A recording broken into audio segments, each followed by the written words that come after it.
Welcome to the HEARTS Entwined podcast. In this podcast, we'll be having discussions around the secrets which attract lasting, healthy, fulfilling relationships, creating a healthy mindset, and what women should know and understand about men. Introducing your host, Lyn Smith, the Queen of Hearts, relationship expert, trainer, speaker, and best-selling author of the Cupid's Bow technique. Lyn's mission is to have a positive impact in reducing divorce, domestic violence, and suicide. Welcome to the HEARTS Entwined podcast with your host, Lyn Smith, the Queen of Hearts. And today, listeners, I've got a special guest who I'm interviewing, Chika Eribenne. So this will be a first for me on our podcast. Our very first guest, the first of many, and hopefully not the first time we'll be having a live chat with Chika. So welcome, Chika. Hi, thank you. Thanks for having me. Okay, so today we're going to be talking about the importance of raising your vibration in relation to attracting a great soulmate relationship. So for the benefit of listeners who are not familiar with the term vibration, what do you specifically mean by that, Chika, when you're talking about helping women raise their vibration to enable them to attract a phenomenal relationship? Sure. Okay. So just very quickly and as simply as I can possibly put it so that we don't lose anybody, is that we are all basically walking magnets. And the same way that you can have two magnets, if you put them opposite to each other, they will either attract each other or they will repel. Now, what happens with human beings is that we work in exactly the same way. So we are like the most powerful magnet that you can imagine on this planet, each one of us. And what we do is we're constantly beaming out signals, just like a conventional magnet. Excuse me. And what happens is that what we are in alignment with, in terms of something of a similar resonance, we will attract back to us. Okay. Now, what's actually causing this magnetic attraction is your vibration. So in a nutshell, what your vibration is the speed in which you are oscillating at, which means how quickly that you are spinning. So our bodies are basically made up of atoms. If you were to look at us all under a microscope, we're just all moving particles and we're solidified in the reality that we're in. So what happens is the more slow we vibrate, that means that we're going to attract to us things that are of a similar slow frequency or slow vibration. But the higher we vibrate, we're going to attract to us people, experiences, even things and places that are going to be of a similar frequency.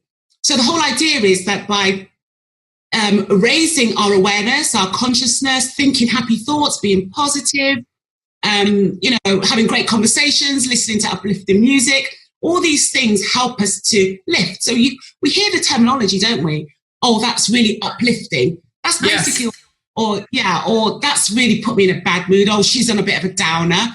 That means that you've come down in your vibration. So we've got our languages there to explain it. We just don't really know the technicality behind it.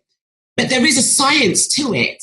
And the reason why you're on a downer is because you've allowed certain things around you to affect how you're thinking. And then that affects how you're feeling. Then how you're feeling affects really your experiences. And this applies to everything, including the people that we attract as love relationships. Well, that's great because it's very similar and very aligned with how I explain how the masculine and feminine energy works in the context of attracting a healthy, fulfilling relationship as well. So what's the first thing that you work on then when you're with a group of women or you're working one-to-one with women in terms of, finding out where they're currently at and what they've been currently attracting in their lives? Yeah, sure. So when someone, comes to me for the personal coaching, the first thing that I have to ascertain is, like you quite rightly said, where they're at, what kind of relationships have they been attracting before. So I tend to, before we even start talking about that, I want to get to know about them, their childhood, how they were brought up, and I'm particularly interested in their opposite sex parent. because your father is who usually we have is our first reference point, and who teaches us and shows us love from the opposite sex. So I'm very interested in, so even if it's, I deal specifically, no, it's not specific, but I tend to attract women who are looking for male partners. So in terms of masculine and feminine, it works in the opposite way as well, because obviously you have masculine and feminine energy, and you can have that in the same sex relationship as well. But I mainly deal with opposite sex relationships. So in the cases that I'm speaking about now, it would be really looking at as a starting point, the relationship that a woman would have had with her father. Okay, and so what do you usually find shows up in the context of that? Is it sort of very common in what you attract in women who share? Yeah, I can certainly speak for myself, and that is that I, as a general rule, apart from obviously when I figured out what I was doing wrong, I was attracting men who were quite emotionally abusive, who were quite narcissistic, and men that I just didn't feel that good enough around. And that was because myself and my father had an amazing relationship. So he was an amazing guy who was emotionally stable, wasn't narcissistic, he didn't abuse my mum. And you can think to yourself, well, how does that relate in terms of what I'm talking about? What it was is that my mum was the emotional abuser. So my mum was the narcissistic parent. So what happened was my father tolerated her venomous abuse. And as a result, shielded us from that. So my first idea of what love was from the point of view as an empath. So I empathized with my father through his pain, through his sadness, and through his love for us, because all he wanted to do was protect us from a mum who was quite venomous.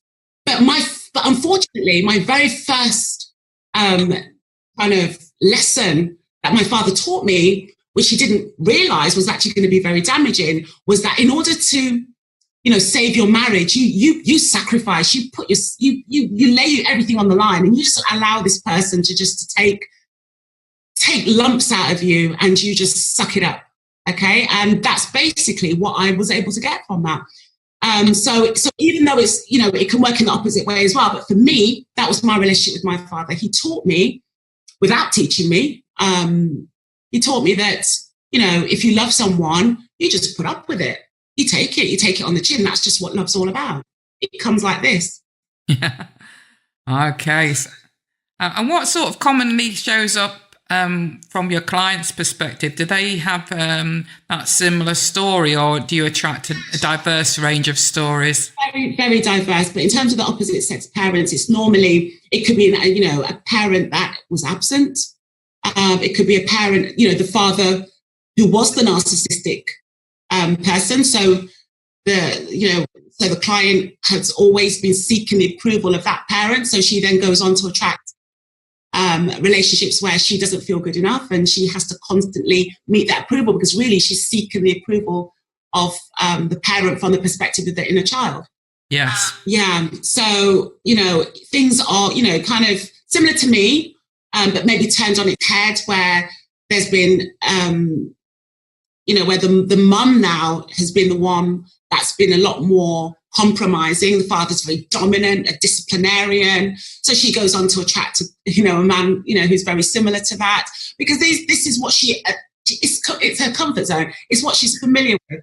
It's what she identifies with as love, because that person loved her. He would still sit her on his knee and tell her he loved her, but he would still chastise her, dominate the family, rule with an iron fist.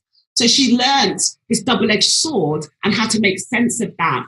And then later on, it would then, manifest into this codependent relationship. And really, she's looking for the approval of her father. Yeah, I can well relate to that. In the context of myself, I had parents who were both very strict disciplinarians, and who, although were not necessarily, we weren't neglected from a point of view. We had materialistic things. My parents were very much work focused, and for me, that wasn't great, because they showed their love with material things, you know, so we didn't want for holidays or Christmas presents or birthday presents or food, but we wanted and were really starving for the love. You know, they were both very physically strict, you know, and we were very much chastised from a point of view with the cane and corporal punishment and the belt and, you know, very physically chastised. And, you know, there was a lot of volatility and anger between my parents as well as towards us as kids. So how would you advise me in that situation if I was coming to you with that as a background? Yeah, well, one of the first things would be really just, I would really work on the forgiveness aspect and of the release of any anger, residual pain that you have. And also just see how in other ways it's showing up in your life. You know, because these things follow us. They follow us through school. They follow us through our working life, as well as obviously through our relationships, and also how we potentially parent our children. So we're talking about a lifelong catalogue of just repeat patterns that need to be broken. So it's about going all the way back and healing it stage by stage. So yeah, so it's really about forgiveness, forgiving yourself, forgiving your and forgiving both your parents as well. Really just understanding how to let that go. Obviously, I can't go into full detail about my whole coaching package, but I do a whole module that is based on that. So that, you know, my modules are anything from an hour to an hour and a half long, and they're based on a Zoom interchange. And we literally go through this whole process of self-healing, of self-acceptance and of self-love. And, you know, it's not the prettiest thing to experience because, you know, people are, as they're releasing, they are becoming, you know, the toxins, whatever it is that they've been holding on to, starts to release to the surface. And there's a lot of crying, a lot of anger, and all these emotions are very, very normal. So and all these emotions, these toxic emotions that are very heavy bearing, they're oscillating at a very, very slow vibration. So these are the kind of emotions that keep us locked into the lower frequencies. So it's important that this is purged. Okay, so once this is purged, then the vibration of that individual is lifted. They feel better. They look better, you know, and, you know, their sense of self-worth, it becomes more intact. The vibration is lifted. So, you know, generally speaking, they feel it as that process starts to take place. Yeah, I do get and understand what you're saying. You know, for me, I wanted to break that pattern. You know, I wasn't going to be anything like my own parents. And I know that quite often, you know, we do slip into that repeat pattern and a repeat cycle, don't we? And be sort of, I suppose, clones of our parents, or we decide that we're going to break that pattern and be completely different. Absolutely. Yeah, no, you're absolutely right. And unfortunately, when we are, you know, on autopilot, which is a lot of us are, we become very unconscious. And sometimes without that sense of self-examination and self-reflection, we will go on to repeat those mistakes, and we will go on to you know, to raise our children in exactly that same way. So it's important that we have to make that conscious decision to say, this stops here with me now. And once we've made that decision, that ends here, that's the power of your intent. Then you know that the rest is up, can only go up from there, because you know the buck stops with you. That's your own personal responsibility. You've made this extra special effort to say that you're going to turn it all around, because it's possible. It is absolutely possible. 100% agree with that. So how do you go about initially getting women to raise their vibration? What as a coach do you ask as questions to the women that you speak to, and what actions do they then need to take to raise their vibration?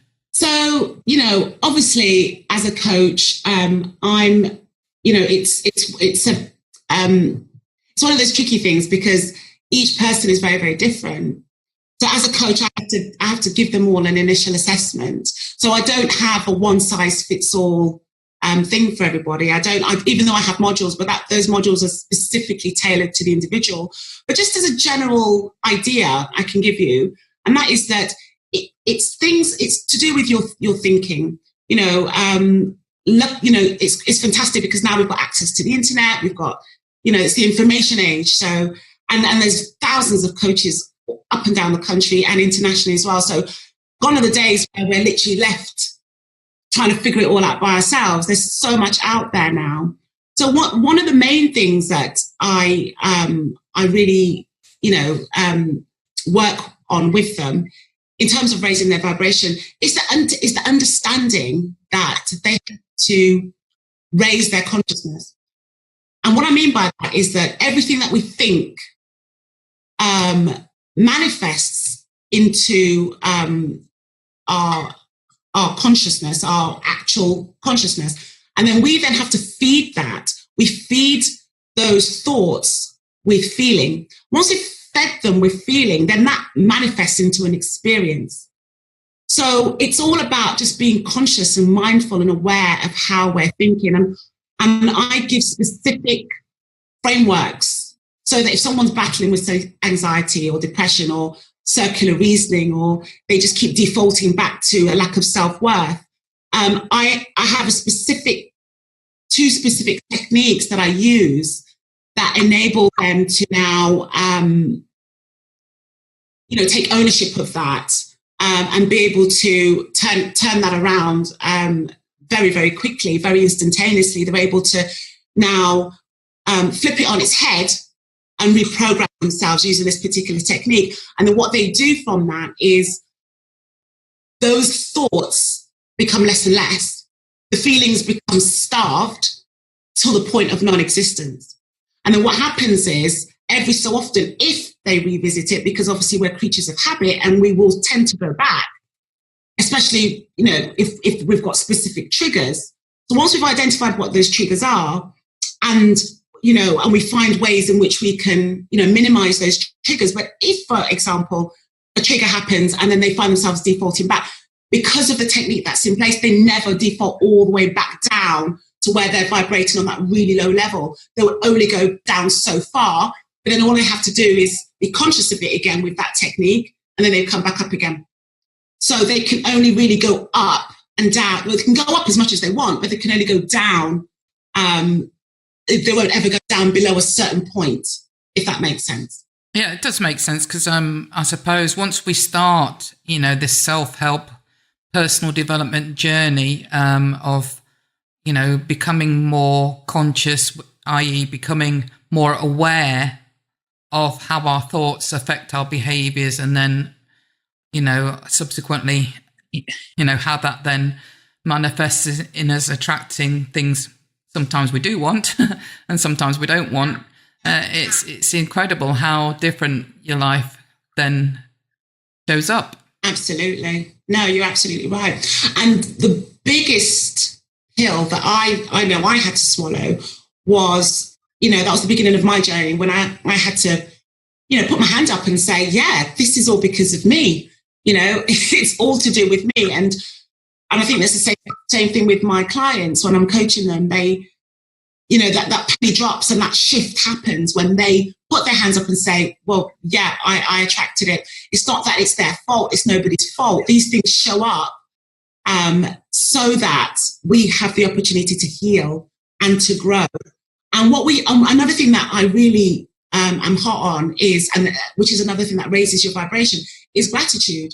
And that is to encourage the client to be very grateful for that previous relationship, that abusive ex-husband, the father that neglected her, the narcissistic mother, to be very, very grateful for having them as teachers. Because without them, there's absolutely no way that will pave the way for your growth. We need the adversity in order to grow. So that is the number one thing that I really hit home. And to begin with, they're a bit confused, thinking, why do I have to show them gratitude? It's one thing to forgive them, but now I've got to be grateful.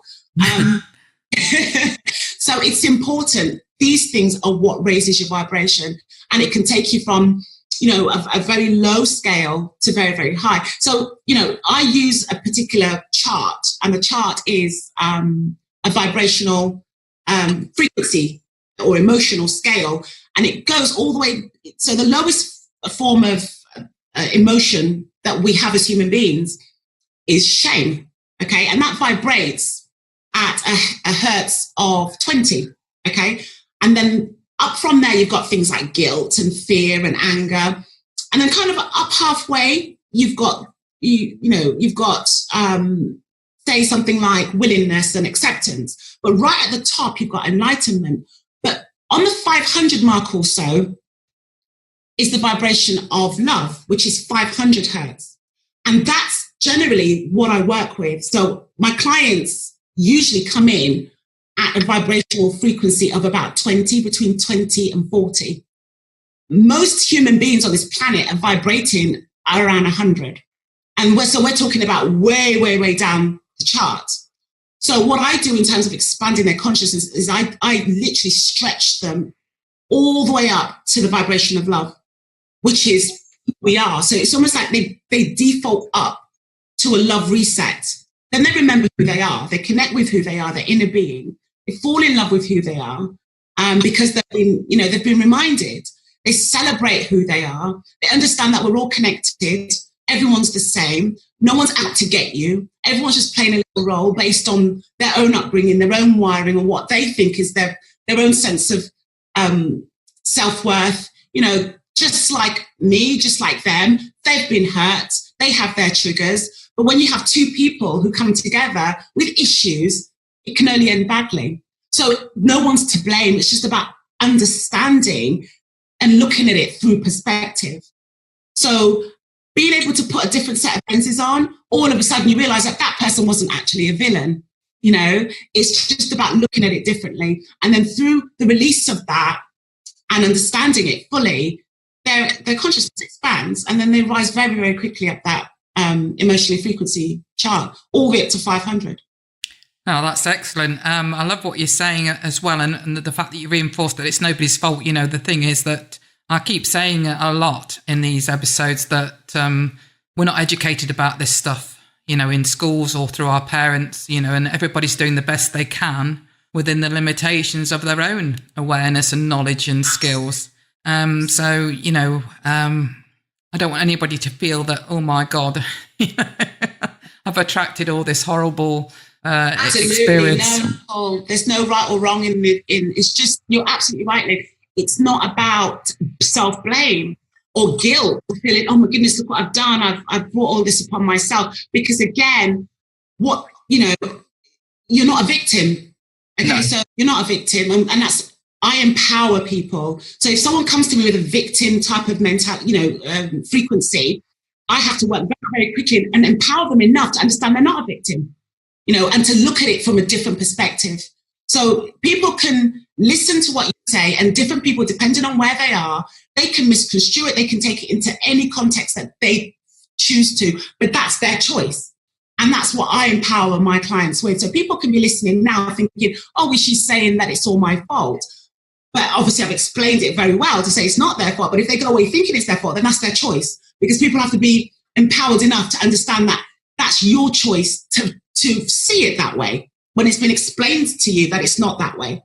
Does that make sense? It does make sense. And my partner Paul comes up with a very good expression to sort of give people an idea of what perspective actually looks like. And he says you can either look through it through a pair of sunglasses and everything's dark, and therefore, you like you were speaking, you'll be seeing everything, at a low vibrational point on the chart, so to speak. Or you can, choose to put on those rose-tinted glasses, and see things from a different perspective in a different light. Yeah, no, you're absolutely right. I just wanted to reinforce to people that, there are different ways now that we're becoming more educated and now that we're being shown different ways of viewing things and being given tools, techniques and skills to actually enable us to open our minds more to what is really the truth of our situation and how we can change it for the better. You're absolutely right. Also, we have to understand as well that everything around us, everything we see is just a projection of our inner world. And once we really, truly understand that, we realize that we can change it. So, for example, You know, if you're looking at yourself in the mirror and you've got a frown on your face, the mirror's going to have a frown as well. But no mind is going to, you know, try and change the frown in the mirror, you know, reach their hand inside and try and turn the frown upside down. You know, that's just pure madness.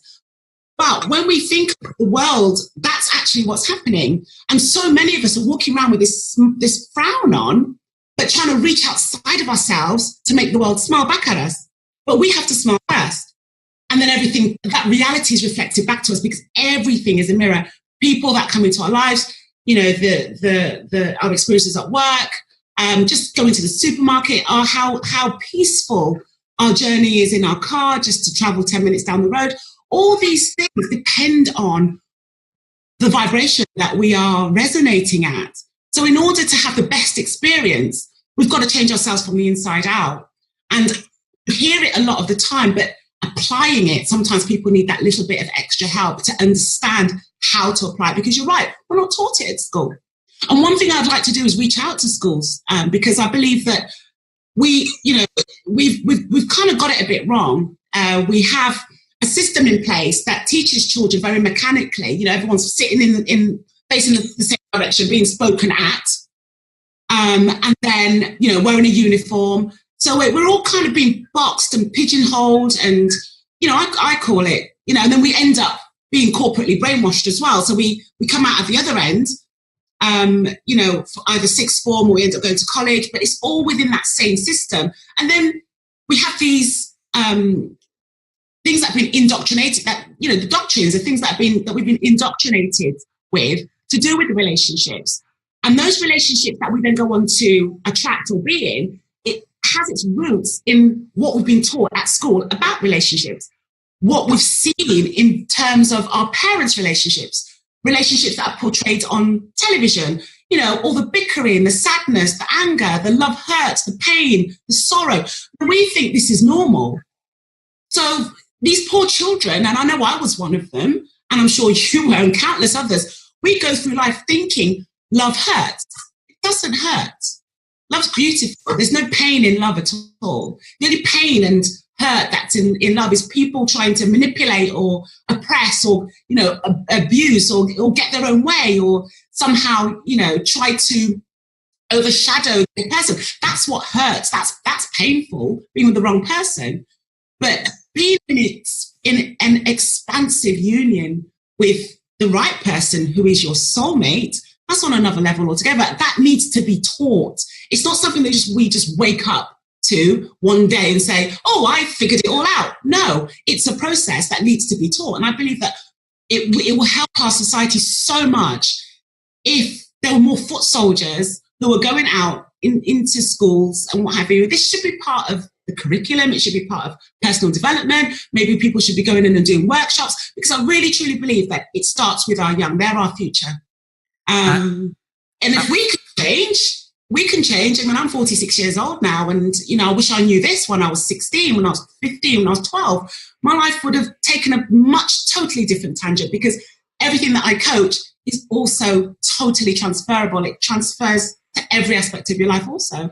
You can't heal one aspect of your life with high vibration and the rest suffer. High vibration is high vibration, and it literally vibrates all over, holistically, over your whole being. That's why it's so important. It helps with everything from your mindset, your nutrition, your income, everything to do with your self-esteem, your self-worth. This isn't taught at school. All we have instead is, if anything, the total opposite. We're just being told about the catastrophic results of the fact that, you know, there's something very wrong, such as the bullying, the social pressures, you know, the amount of children that are self-harming. So we're being told the negative results, but hold on, where's the solution? What's going on? What's the problem? Let's talk about this. Let's find ways to figure it out, so we can work together as a society to make sure that we've got things in place that is going to support our future generation, to help to build and grow into, you know, very self-sufficient, secure, healthy individuals. It's so important. We're missing that. We definitely are. And also, obviously, the children are so impressionable. They've got so much access now to, negative images such as pornography on the internet and things like that, which portray relationships in a very bad light. So, I do hear what you're saying. I think it's so important that they get different perspectives and different types of input from people such as ourselves that can teach, what is the truth, what is real, to help them strive towards that real, healthy, fulfilling, lasting soulmate type relationship that we've been speaking about. And you're absolutely right. And also how we've been convinced, we've been taught that it doesn't exist. So some clients even are very sheepish. They're saying, oh, well, is there such thing? Is it just this romantic fantasy that soulmates exist? So people are actually more likely to buy into the idea of this, awful life of abuse and mediocrity and lack of love than they are to buy into the life of actually you can have it all, because that's where we are as a community. Unfortunately, like I said, we've got a frequency vibrational chart that goes up to 1,000, with love being at the 500 point, and the average person is vibrating at 100. Wow. Yeah, no wonder, the masses in terms of the human race, are, like you quite rightly identified, sort of more buying into and walking around in that state of fear and, at that low vibrational point than they are, like you said, at that higher vibrational point of love, which is what we're desperately now trying to educate people around. We are, but we need the frameworks. The frameworks need to be there. We're desperately short of coaches. There need to be more in place. We need more backing from the government. There needs to be more done in terms of the curriculum. But the way that it's such an old draconian school system we have at the minute, and all they're interested in is academic results. They want to churn out more workers to pay more taxes. But, the higher level stuff that we should be focusing on, that's going to really lift humanity to where it needs to be, it's just not even looked at. A lot of, scientists, they look at things and saying, oh, it needs to be evidence-based. I think that, that the general outcome for love can only be love. That's enough evidence. If you go into something on a fear frequency, the only offshoots from that are going to be other things that are going to resonate with fear. But if something is done out of love, you can only get offshoots of love, the higher vibrational things. That is scientific. But it's almost like, it doesn't bring more money for the government, though, does it? And as outspoken as I am, I know my throat chakra is very activated. And I'm outspoken about these types of things, but they need to be addressed. They really do. I absolutely 100% agree. Is there any more information you'd like before we sort of finish up and give people access to how they can contact you, Chika? Is there anything else you want to add around the importance of raising your vibration before we summarize and sign off? Yeah, sure. So just as a very, very quick recap, just imagine it as a helicopter. Okay, so when we're talking about frequency and vibration, imagine it as a helicopter taking off. So when a helicopter is grounded and we can physically see it. So that is a low vibration because it's not actually vibrating. Well, it is vibrating, but in terms of we can see it stationary. But once it starts to take up, we can see the propellers start to move. Okay, so once those propellers start moving, the helicopter still hasn't taken off. But we can still see the propeller. So that's still a low vibration. But as the helicopter starts getting ready to take off, those propellers start to get thinner and thinner and thinner until they actually disappear. Okay? And that's when the helicopter actually leaves off the ground and takes off into the air. So we cannot raise our vibration and take off unless our molecules, our atoms inside us are spinning really, really, really quickly. The only way the only thing that can get us to shoot up into the air, like that helicopter, is to have those happy thoughts, is to try and resonate at the same frequency of love, thinking great things, wishing well for people, being more giving, being more loving, eating healthier, eating more vegetables, eating more fruits, because these are all high vibrating foods. But obviously, the lower our vibration is, the more dense we become, and the more we become, we just become more grounded onto the earth, like the helicopter.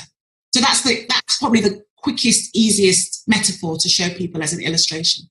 Perfect. I love that. That was really clear and easy to understand. So how can listeners get hold of you, Chika? Can you give us a couple of ways that the listeners, if they want to get in touch with you to find out and go into more depth around this subject of vibration, get hold of you?